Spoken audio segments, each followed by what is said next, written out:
So John, tell us a little bit more about yourself, your entrepreneurial journey, and what are you about? Sure. So my background is as a software engineer, as a loan officer for a few years.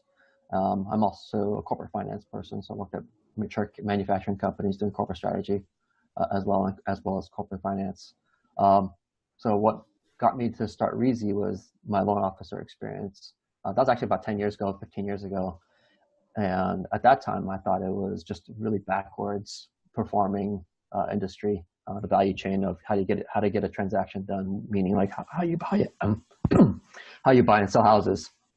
I thought that was just really inefficient, and kind of all the inefficiency was leading to a lot of moral hazards amongst the people who are supposed to have their customers' backs.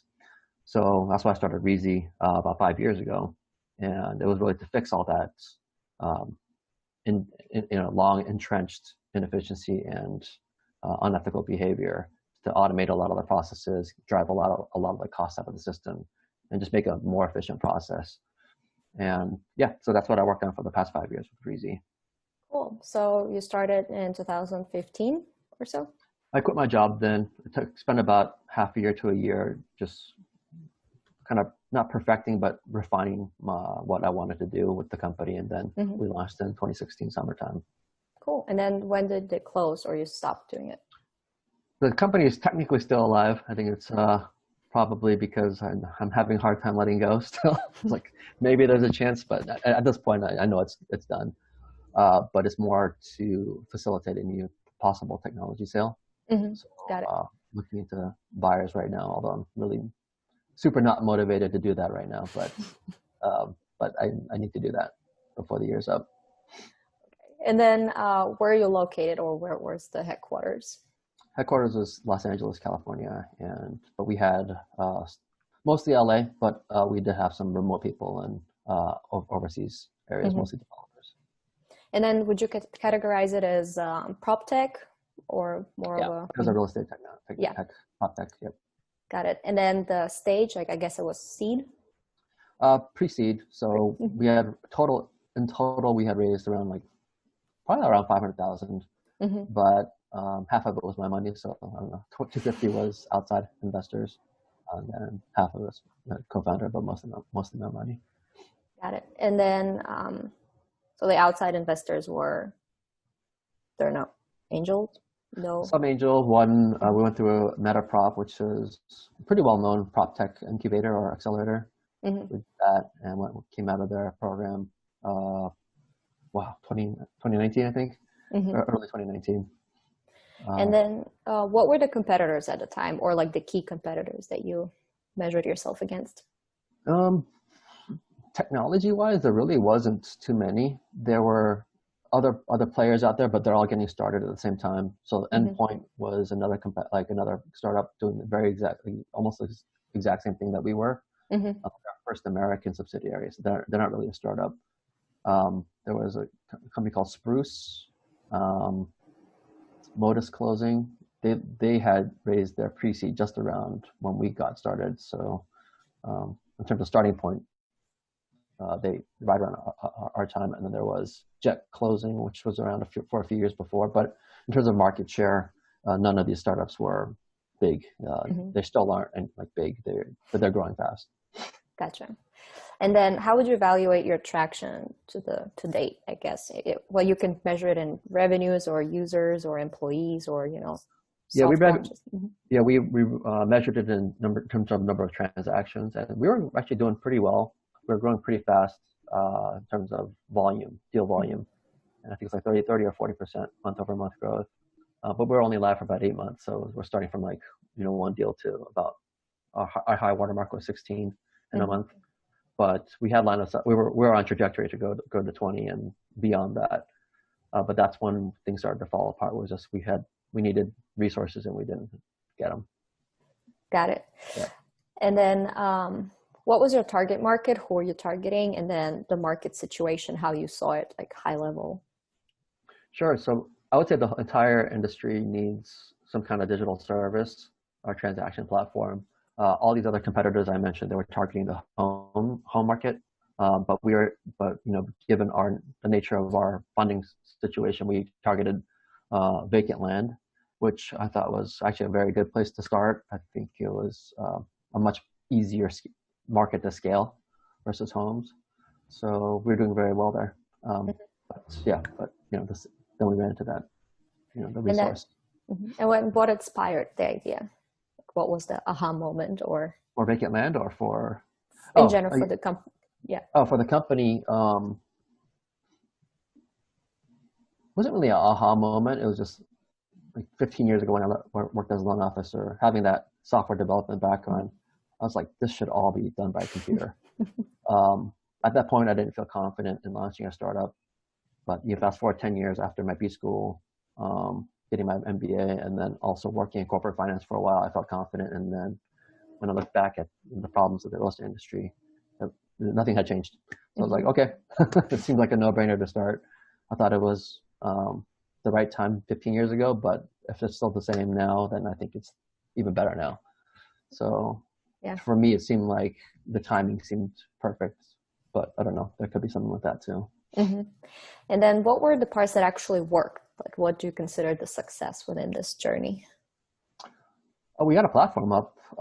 In terms of a pure do-it-yourself platform, we didn't get to that point, but we got to the point where everyone could move the money, like hundreds of thousands of dollars through our platform securely. The part that we didn't quite finish up was automating the paperwork, which is actually like not too hard. It's not a very hard thing. It's more of a brute force, human powered thing. But we were on that trajectory to automate that piece. Just didn't get there. Gotcha. And then in terms of challenges and fuck ups, because they come together, right? Can you elaborate in general? Like, when did you see that something wasn't working? How did you identify, what exactly were the challenges or, missing parts? And then how did that all kind of unfold? What wasn't working? I thought everything was going pretty well.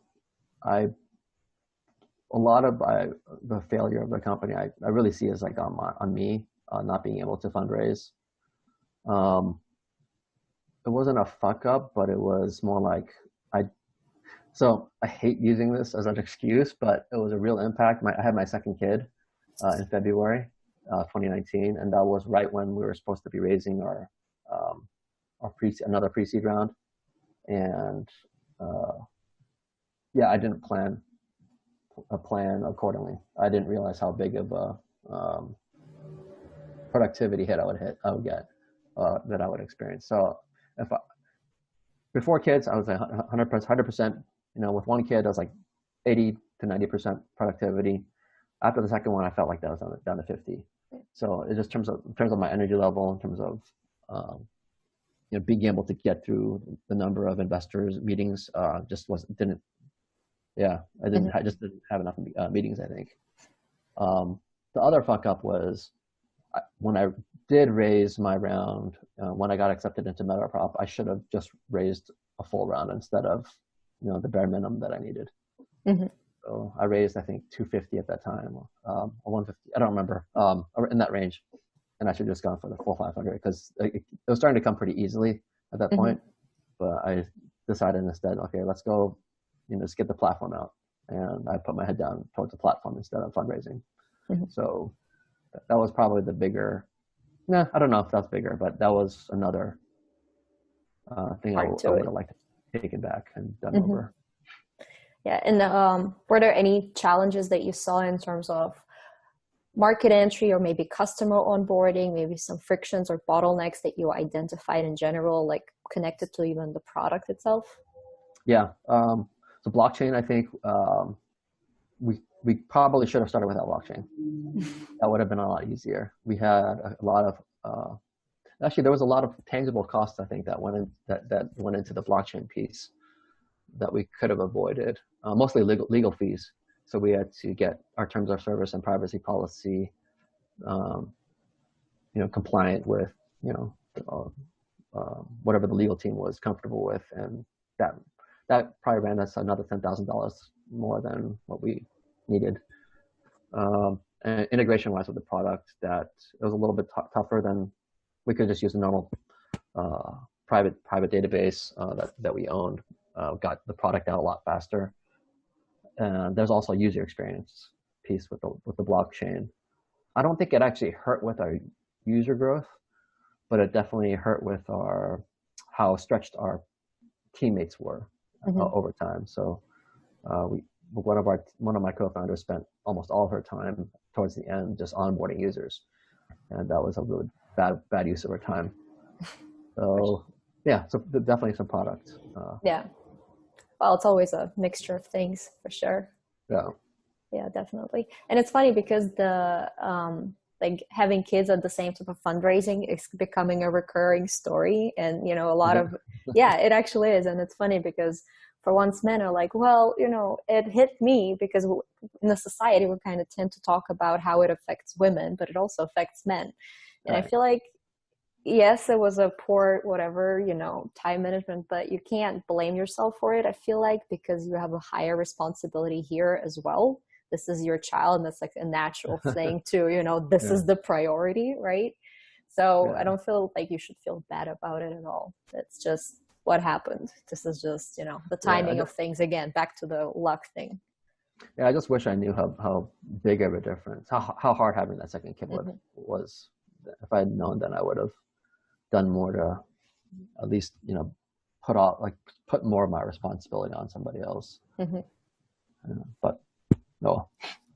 Lesson learned. Now you know. Yeah, exactly. There you go.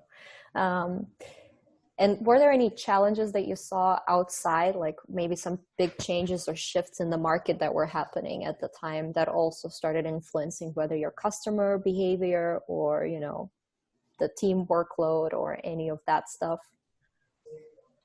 Not really market. I think our speed of fundraising hurt us a little bit. I think because I was a little slow with the fundraising process. We did get overpassed by other startups. So certain investors already invested in Modus, for example. When by the time we got to them, so they already have a bet on these other founders. So I think that was part of it. The market, I think, for prop tech, I think is still pretty hot. I don't really blame that at all. I think we were at a good time. I think some things we did. So there were some personnel shifts that happened at a bad time. I think that might have turned off Metaprop, my guess. So they were one, you know, in terms of brand name, they were our most well-known investor. They had the option to invest up to $250 more, which they said they would actually, but I think because of my slowness in fundraising, they decided to back off that towards the end, and that kind of like sank my spirits. But yeah, no, I don't really blame investors or the market. I think it was still a good time. And then I always like to end on more of a happy note, because this is a huge learning experience regarding of, you know, failure or success. It's always a huge learning. And then what are you grateful for? And then, you know, maybe what are the key learnings that you're going to take with you to the next journey, maybe the next business, or just in general in life? Yeah, I'm grateful for actually having launched the platform. I know it was very difficult for the entire team and for me to get to that point. We actually did business with people. They liked our product. So I do think that we had a pretty good market fit with our customers and the industry. In terms of what I learned, I think I learned so much. There are so many things I wouldn't do or do differently. Advisors, I definitely had too many, and then not enough recognition was given to certain people who advised us better than people that were on our cap table. I would totally do that thing differently and I would approach that totally differently. The focus on traction is, you know, I think I'm starting to learn how important that is. But I think the biggest lesson is just stick to simplicity. When I first started during 2016, I had the ambition to like redo the entire transaction from start to finish, the mortgage, the closing, how property was sold. And then when it came to execution, I realized how severely under-resourced and staffed that we were, or I was. So what we launched with escrow was a simplest version of that original version, but even that was tough. So I would say like my next startup, if I were to do it, it would be even simpler than that. I would start with something very almost done purely through technology, and just focus really more on automation from the start of very simple things and then build on that instead of trying to tackle the entire thing first, holistically. Yeah, so makes sense. Yeah. Cool. I mean, I'm out of questions. If there's anything you want to add to it or highlight or give an advice to any other entrepreneurs, God. Which you don't have to. You can just say like, guys. I want to help as much as possible, but there's so many things to talk about. Like, how do you stay motivated through this? Like, startup death is painful, right? Startup death is painful. Yeah, but like, how do you overcome that? I know the drive when you're building something. Yeah, that's easy. I feel like it's the bigger question of how do you keep yourself, like, put yourself up and continue moving and kind of, yes, okay, we need to put that behind, like, we've learned on this experience. We need to focus on the next chapter.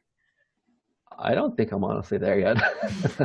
So this was like, I think, we had clear signs of startup death like in November, December. I'm in a much better place now, but like in terms of like, if you think about just how many hours I put into this thing and compared to your kids, like I'm putting more hours into this than my kid than I did, than I was into my kids at that time.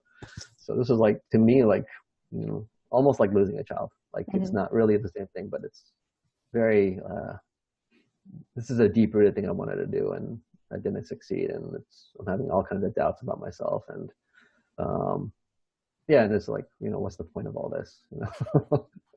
So I'm getting there, but it's having family and having the kids helps that network, but I don't know. Like I went through all these like Tony Robbins tapes and like YouTube videos and all these other motivational videos. And I'm like, I don't care. Like, so I think time heals a lot of things when you start to forget about all the pain and that kind of thing. But I don't know. I think also being able to find that next thing that you want to do, that you can do, is probably the solution, but I haven't found it yet. Well, it should come. It's not a force. They can't force it like love, Yeah. It's probably like, like a breakup or, it's probably the same thing. You don't want to date anybody for a long time. That's a good way to put it. Yeah. Oh, that is awesome. Thank you so much.